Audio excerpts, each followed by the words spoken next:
ألا بذكر الله تطمئن القلوب. محترم نوجوان اسلام اور طلباء انسان اللہ رب العزت کی بنائی ہوئی ایک شاہکار مخلوق ہے. اللہ نے ہر چیز کا ارادہ کیا اور اس کو بنا دیا، لیکن انسان کو ایسے نہیں بنایا. پہلے اس کی مٹی منگائی آسمانی دنیا پر، پھر اس پر اپنی رحمت کی بارش 70 سال تک نازل فرمائی.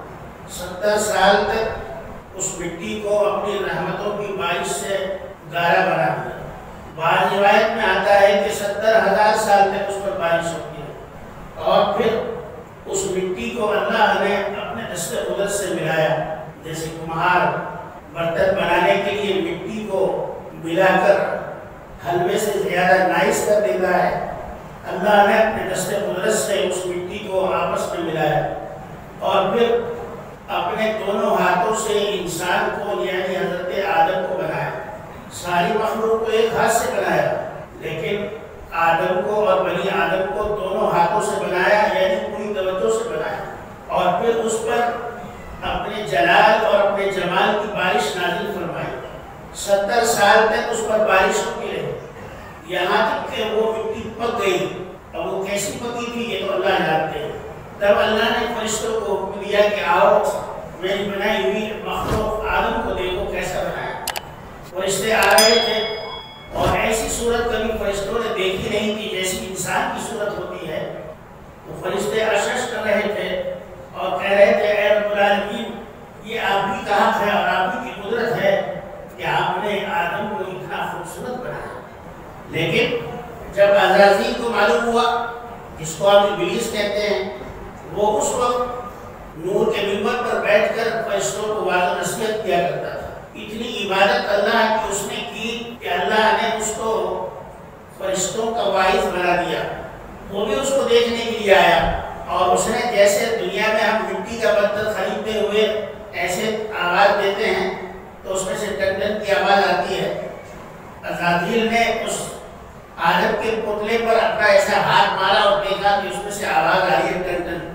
تو اس نے کہا کہ یہ تو اندر سے کھوکھلا ہے، خالی ہے. اب وہ اس کے اندر گھس گیا، اس لیے کہ اللہ نے یہ طاقت شیطان کو دی ہے کہ وہ دھواں بھی بن جاتا ہے، وہ ہوا بھی بن جاتا ہے، وہ اپنی صورت کو تبدیل کر دیتا ہے.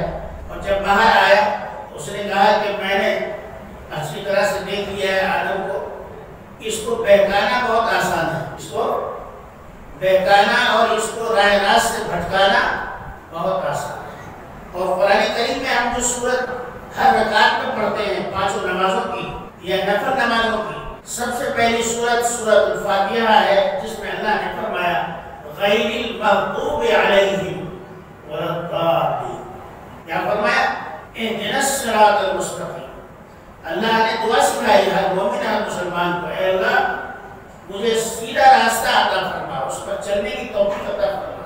اور پھر یہ بھی کہا کہ صراط الذین انعمت علیہم، کہ اللہ ان لوگوں کا راستہ جن پر تو نے اپنا انعام، اپنی رحمتوں کو نازل فرمایا، جن سے آپ راضی ہو گئے، جن سے آپ خوش ہو گئے، جن کی زندگیاں آپ کے حکم کے مطابق گزری.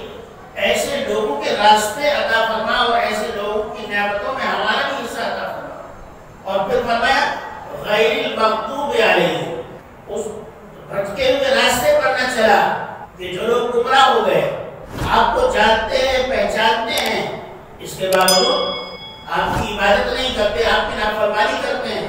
ولا الضالین، اور ہمیں یہود و نصارہ کی طرح گمراہ مت کر دینا، اللہ ہمیں بچا لینا. یہ 5 وقت کی ہر رکعت میں اس سورت کے اس پورے حصے کو پڑھتے ہیں، اور اس کے باوجود بھی پھر ہماری سمجھ میں یہ بات نہیں آتی کہ ہم کہاں چل رہے ہیں. ہماری زندگی کی ڈگر، ہماری زندگی کا رخ، اعمال کا رخ کس طرف ہے؟ آیا انعام والوں کی طرف ہے یا بھٹکے ہوئے لوگوں کی طرف ہے؟ اور شیطان ہمیں ہمارے ہر اپنے برے عمل کو خوبصورتی میں سجا کر پیش کرتا ہے، دھوکے کو پیش کرتا ہے، جھوٹی قسموں کو پیش کرتا ہے، مکاری اور عیاری کو پیش کرتا ہے کہ کر لو، توبہ کر لینا، اللہ تو معاف کرنے والے ہیں. تو شیطان نے کہا کہ میں نے اس کے اندر داخل ہو کر دیکھا آدم کو اور آدم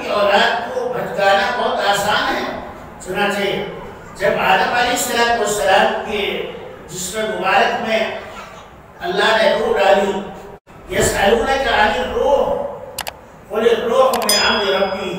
اے ہمارے محبوب اگر تم سے کوئی سوال کرے کہ روح کیا چیز ہے تو تم کہہ دو کہ یہ امر رب ہے، اللہ کا حکم